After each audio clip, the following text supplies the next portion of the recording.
السلام علیکم ورحمۃ اللہ وبرکاتہ۔ بسم اللہ الرحمن الرحیم، والصلاة والسلام علی رسولہ الکریم وعلی آلہ وصحبہ اجمعین۔ آخری عشرے کی بات کرتے کرتے 17 رمضان کی وجہ سے کچھ بدر کی بات آ گئی تھی، تو میری گزارش یہ ہے کہ میں تو یہاں مختصری عرض کر سکتا ہوں، اس کو آپ تفصیل سے ضرور پڑھیں۔ سیرت میں بدر کا پورا واقعہ، بلکہ پوری سیرت پڑھیں۔ تو آخری عشرہ شروع ہونے والا ہے، اس میں دو چیزیں بڑی اہم ہیں، ایک شب قدر اور ایک اعتکاف۔ شب قدر 5 راتوں میں گھومتی ہے، ایک 27 کی رات ہی شب قدر نہیں۔ ہمارے پورے ملک میں 27 کی رات اس طرح منائی جاتی ہے جیسے یہی شب قدر ہے، حالانکہ اس کو اللہ نے گھما دیا ہے۔ کبھی یہ 21 میں ہوتی ہے، کبھی 23 میں ہوتی ہے، کبھی 25 میں ہوتی ہے، کبھی 27 میں ہوتی ہے، کبھی یہ 29 میں ہوتی ہے۔ اس کو اللہ تعالیٰ نے ایسے متعین نہیں کیا ہے۔ اللہ کے محبوب صلی اللہ تعالیٰ علیہ وسلم تشریف لا رہے تھے شب قدر بتانے کے لیے، تعین کے ساتھ، متعین ہونے کے ساتھ۔ کچھ 2 آدمی آپس میں لڑ رہے تھے، تو آپ نے فرمایا کہ میں آیا تھا تمہیں بتانے شب قدر، لیکن ان کی لڑائی کی وجہ سے اللہ تعالیٰ نے مجھے اس کو بھلا دیا ہے، لہٰذا اب تم اسے 5 راتوں میں تلاش کرو۔ اور یہ اللہ کا بہت بڑا کرم ہوا کہ اللہ نے اسے اس میں گم کر دیا۔ اگر اللہ تعالیٰ اس کو متعین کر کے بتا دیتے، اور آگے آنے والے زمانوں میں تو پتہ ہے کہ شب قدر میں بھی لوگ شراب بھی پئیں گے، زنا بھی کریں گے، تو پھر ایسی اللہ کی پکڑ آتی کہ شاید ہم بندر اور خنزیر بنا دیے جاتے۔ تو اللہ تعالیٰ جیسے وہ دسترخوان اترا، عیسیٰ علیہ السلام کی قوم نے کہا دسترخوان اتارو، ایمان لیں، انزل علینا مائدۃ من السماء۔ تو عیسیٰ علیہ السلام نے کہا یا اللہ دسترخوان اتار، تو اللہ تعالیٰ نے فرمایا اتار تو دوں گا، لیکن پھر کوئی ایمان نہ لایا تو وہ عذاب دوں گا کہ سب دیکھیں گے۔ تو وہ دسترخوان اتارا، پھر بھی لوگ ایمان نہیں لائے، سوائے چند ایک کے، تو اللہ نے باقیوں کو خنزیر بنا دی۔ تو شب قدر متعین ہوتی اور لوگ شرابیں پی رہے ہوتے، جوا کھیل رہے ہوتے، ناچ گانا کر رہے ہوتے، تو پتھر برسنا یا بندر خنزیر بننا ممکن ہے، ایسا ہوتا ممکن ہے۔ تو اللہ تعالیٰ نے اپنے نبی کے طفیل اس کو 5 راتوں میں گھما دیا۔ ایک تو 5 راتیں جاگنے سے 4 راتوں کی عبادت اور مل گئی، اور ایک شب قدر مل گئی۔ اور دوسرا اللہ کی رحمت ہوئی کہ اس کو چھپا رہنے دیا تاکہ اس کی ناقدری نہ ہو، لوگوں کو پتہ بھی نہ ہو، ناقدری نہ ہو۔ آخری عشرہ مغفرت کا ہے، پہلا رحمت، دوسرا مغفرت، اور تیسرا گناہوں سے، جہنم سے آزادی۔ آخری عشرہ جہنم سے آزادی کا ہے۔ نبی پاک صلی اللہ تعالیٰ علیہ وسلم ساری زندگی اعتکاف بیٹھے آخری عشرہ میں۔ بدر کی جنگ 17 کو ہوئی تو واپسی تک رمضان گزر گیا، تو نہیں بیٹھے۔ فتح مکہ رمضان میں ہوا تو یہ 2 سال آپ مدینہ سے باہر تھے، باقی 8 برس آپ مدینہ میں تھے، اعتکاف فرمایا۔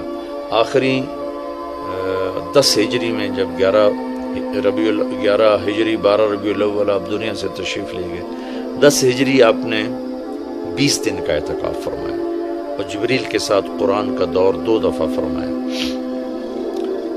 ایک دفعہ آپ نے رمضان میں کسی وجہ سے اعتکاف اپنا ملتوی فرمایا، کینسل فرمایا، تو وہ شوال میں 10 دن آپ دوبارہ اعتکاف میں بیٹھے۔ اعتکاف کا موضوع عاکفہ کہتے ہیں، مڑ جانا، پھر جانا، پلٹ جانا۔ تو اعتکاف کا مطلب ہے کہ اس طرح یکسو ہو کے بیٹھنا کہ دل اللہ کی طرف پھر جائے، دل اللہ کی طرف مڑ جائے۔ تو اس لیے 10 دن مسجد کے اندر رہنا اور صرف اللہ سے راز و نیاز اور اللہ کے تعلق بنانے کی کوشش کرنا۔ اللہ کا فضل ہے، ہمارے ملک میں کیا پوری دنیا میں بہت شوق سے اعتکاف میں لوگ بیٹھتے ہیں، جب رمضان گرمیوں میں نہیں تھا تو جانا ہوتا تھا حرمین میں، تو ماشاءاللہ جگہ نہیں ملتی تھی بیٹھنے کی، اتنے اعتکاف کرنے والے لوگ ہوتے تھے۔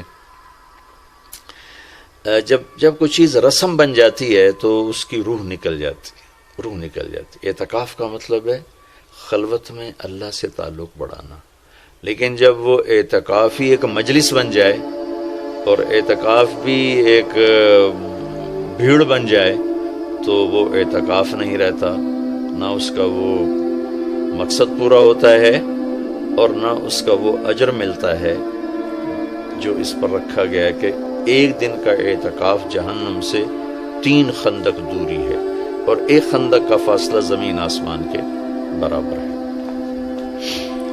تو اعتکاف کا صحیح فائدہ تب ہے جب آپ بیٹھنے سے پہلے علماء سے پوچھ لیں کہ کیسے بیٹھنا ہے، کیا طریقہ ہے۔ ہاں، میں مسائل تو اتنی تفصیل سے بیان نہیں بتا سکتا، کوئی اتنے لمبے چوڑے مسائل ہیں بھی نہیں۔ مسجد کی پابندی کرنی ہے، مسجد سے بغیر ضرورت کے نکلیں گے تو اعتکاف ختم ہو جائے گا، بس اتنی سی بات ہے۔ ہاں، ایک چیز جو اعتکاف کو بہت زیادہ خراب کر رہی ہے وہ یہ موبائل فون ہے۔ اب ہم چاہ رہے ہیں کہ ہمارا اور اللہ کا تعلق قائم ہو جائے، اور موبائل نے تو زندگیاں خراب کر دی ہیں، نجی زندگیاں خراب ہو گئی ہیں، تعلق خراب ہو گئے ہیں، اور صحتیں خراب ہو گئی ہیں۔ بہت زیادہ اس کا استعمال ہے ہماری قوم میں۔ میں اتنا پھرا ہوں یورپ امریکہ میں، سوائے ضرورت کے کبھی کسی کے ہاتھ میں موبائل نہیں دیکھا۔ یہاں دیکھو ہاتھوں میں موبائل پکڑ، 2 موبائل پکڑ کے چل رہے ہیں، کوئی کاروباری بھی نہیں ہے، کوئی بڑے زیادہ مصروف بھی نہیں ہے، 2 3 موبائل رکھے ہوئے ہیں۔ اس قدر احمقانہ حرکتیں ہیں، گاڑی چلاتے ہوئے موبائل سنتے جا رہے ہیں۔ میرا ایک بہت پیارا دوست اس حادثے کا شکار ہوا کہ سامنے والا وہ یہ تو اپنی صحیح لائن پہ جا رہا تھا، وہ اس پہ چڑھ گیا، اس کا تو کھیل رہا اور میرے ایک دوست قیمتی کی جان چلی گئی۔ تو ہمارے یہاں بہت بے احتیاطی ہے۔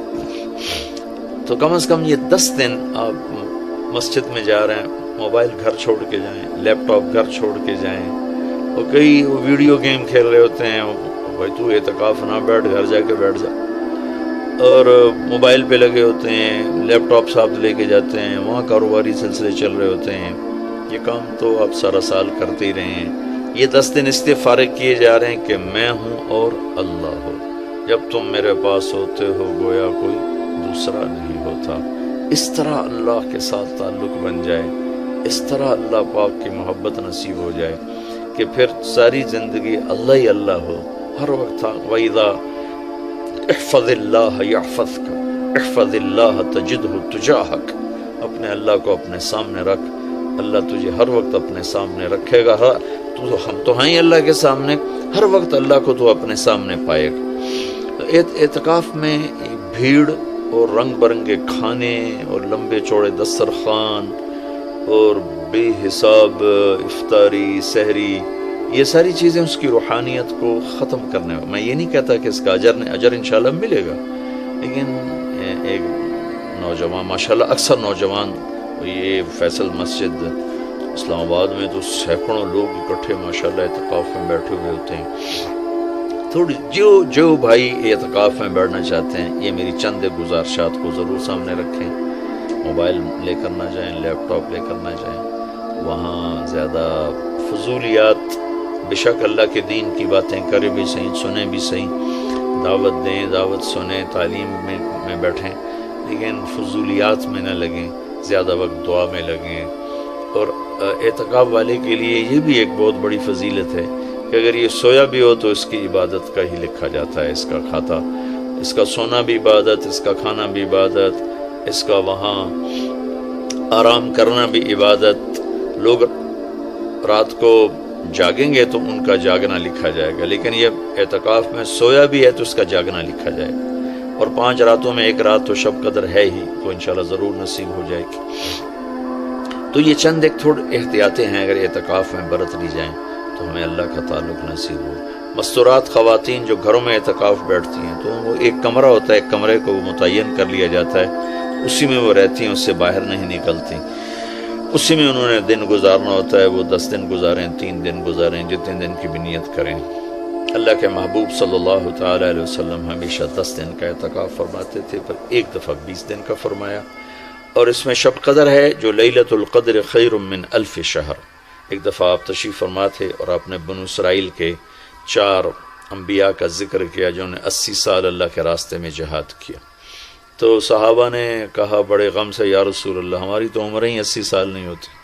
تو اللہ نے اسی وقت یہ آیت اتاری، لیلۃ القدر خیر من 1000 شہر، انا انزلناہ فی لیلۃ القدر وما ادراک ما لیلۃ القدر، لیلۃ القدر خیر من 1000 شہر، کہ میرے محبوب ہم آپ کی امت کو ایک رات دیتے ہیں جو 80 سال سے زیادہ بہتر ہے، 1000 مہینوں سے زیادہ بہتر ہے۔ تو 1000 مہینے تو 80 سال سے بھی زیادہ بن جاتے ہیں۔ تو کوئی خاتون، کوئی مرد، کوئی عورت، کوئی بچہ بچی، بوڑھا جوان، ایک رات، وہ 5 راتیں ہیں۔ آج کل تو ہمارے بچے سوتے ہی نہیں ہیں، ایسے وہ کمپیوٹر الٹے چل گئے ہیں کہ راتوں کو جاگتے ہیں، دن میں سوتے ہیں۔ تو یہ 21، 23، 25، 27، 29 5 راتیں اگر جاگ لیا جائے، کچھ قرآن پڑھ لیں، کوئی تلاوت کر لیں، کوئی ذکر کر لیں، کوئی نماز پڑھ لیں، کوئی دعا مانگ لیں، اعتکاف میں دعاؤں کا اہتمام کیا جائے، اپنے لیے مانگیں، اپنے گھر کے لیے مانگیں، اپنے شہر کے لیے مانگیں، اپنے صوبے کے لیے، اپنے ملک کے لیے، پوری امت کے لیے، پوری دنیا کے انسانوں کے لیے۔ ساری دنیا کے انسان، 700 کروڑ انسان ہمارے انسانی بھائی ہیں۔ ہمیں ان کے کفر سے نفرت ہے، ان کی ذات سے نہیں۔ ہمیں ان کے جرم سے نفرت ہے، ان کی ذات سے نہیں۔ ہمیں مشرک کے شرک سے نفرت ہے، اس کی ذات سے نہیں۔ ہمیں شرابی کی شراب سے نفرت ہے، اس کی ذات سے نہیں۔ ہمیں ظالم کے ظلم سے نفرت ہے، اس کی ذات سے نہیں۔ اللہ ان سب کو ہدایت دے دے، یہ جنت میں چلے جائیں تو ہمارا اس میں کیا نقصان ہے؟ جنت میں جائیں گے اللہ کے نبی خوش ہوں گے، اللہ بھی خوش ہوں گے۔ جہنم میں جائیں گے تو اس میں ہمارا کیا نفع ہے؟ تو ہم تو سب کی ہدایت کی نیت کریں اور سب کے لیے دعا مانگیں۔ پھر جن کے مقدر میں نہیں ہے تو خود ہی اللہ کا غیبی نظام ان کو صاف کر دے گا۔ جن کے مقدر میں ہے اللہ تعالیٰ ضرور ان کے لیے خیر کے فیصلے فرمائے گا۔ تو دعاؤں کا اہتمام کیا جائے، اور خاص طور پر اس ملک کے لیے۔ یہ ہمارا دیس ہے، ہماری پناہ گاہ ہے، لیکن ہمارے اپنے ہاتھوں یہ لٹ گیا ہے، پٹ گیا ہے۔ سازشیں ہیں، فلاں کی سازش، فلاں کی ہوتی ہوں گی سازشیں، دنیا سازشوں کی جگہ ہے اور دنیا مکر و فریب کی جگہ ہے۔ لیکن میں تو یہی کہتا ہوں، تو ادھر ادھر کی نہ بات کر، یہ بتا کہ قافلہ کیوں لٹا۔ مجھے رہزنوں سے گلا نہیں، تیری راہبری کا سوال ہے۔ دل کے پھپھولے جل اٹھے سینے کے داغ سے، اس گھر کو آگ لگ گئی گھر کے چراغ سے۔ پورے ملک کی بددیانتی کس کی سازش ہے؟ پورے ملک میں جھوٹ یہ کس کی سازش ہے؟ پورے ملک میں ظلم و ستم، قتل و غارت یہ کس کی سازش ہے؟ پورے ملک میں فرقہ واریت کی نفرت یہ کس کی سازش ہے؟ پورے ملک میں زنا کے اڈے یہ کس کی سازش ہے؟ پورے ملک میں جوئے شراب کے اڈے یہ کس کی سازش ہے؟ دفتروں میں رشوت، بدعنوانیاں یہ کس کی سازش ہے؟ زمینوں پہ قبضے یہ کس کی سازش ہے؟ عدالت کا بک جانا، وکیلوں کا بک جانا یہ کس کی سازش ہے؟ سیاستدانوں کا بک جانا یہ کس کی سازش ہے؟ تمام طبقہ، علماء کا بک جانا، تاجروں کا بک جانا، ذمہ داروں کا بک جانا کس کی سازش ہے؟ اپنے ہی لگائے ہوئے زخم ہے۔ اس ملک کے لیے ضرور دعا کرے۔ اللہ کے نبی بھی مکے کے لیے دعا فرمائی، مدینہ کے لیے دعا فرمائی، انصار کے لیے دعا فرمائی، اپنے خاندان قبیلے کے لیے دعا فرمائی، اولاد کے لیے دعا فرمائی۔ تو دعاؤں کا اہتمام فرمائیں۔ بہت بڑی عبادت ہے دعا، بہت بڑی عبادت ہے دعا۔ اور دعا کا طریقہ یہ نہیں ربنا آتنا فی الدنیا، دعا کا طریقہ یہ ہے کہ پہلے اللہ کی تعریف کریں، پھر اللہ کے نبی پر درود و سلام پیش کریں، پھر اللہ سے باتیں کریں، بات کریں۔ یا اللہ تجھے تو پتہ ہے میرے ساتھ یہ ہوا، میرے ساتھ یہ ہوا، میرے دیس کے ساتھ یہ ہوا، میرے صوبے کے ساتھ یہ ہوا، ہمارے ساتھ ہمیں یہ مصیبت پیش آئی، یہ مشکل پیش آئی، اور تیرے سوا کوئی کرنے والا نہیں۔ اللہ سے باتیں کرو، منت کرو، خوشامد کرو۔ یہ دعا کا وہ طریقہ جو میرے اللہ کو پسند ہے۔ ہم شروع ہو جاتے ہیں ربنا آتنا فی الدنیا، کچھ رٹی رٹائی باتیں ہیں۔ ایک بات یاد رکھیں، دعا الفاظ کا نام نہیں، دعا کیفیت کا نام۔ دعا الفاظ کا نام نہیں، دعا کیفیت کا نام۔ ہمارے ماحول ہے، جی میرے لیے یہیں دعا کر دیں، میرے لیے ہاتھ اٹھا دیں، میرے لیے ہاتھ اٹھا دیں۔ ہاتھ اٹھوائے نہیں جاتے، وہ دعا کروائی نہیں جاتی، دعا لی جاتی. وہ اندر کی کیفیت کا نام دعا ہے. پھر وہ پشتو میں ہو، پنجابی میں ہو، سندھی میں ہو، سرائکی میں ہو، بلوچی میں ہو، بروہی میں ہو، بلتستانی میں ہو، گلگتی میں ہو، کسی بھی زبان میں ہو، اگر وہ کیفیت ہے تو عرش کو چیر کے پار نکل جائے گی.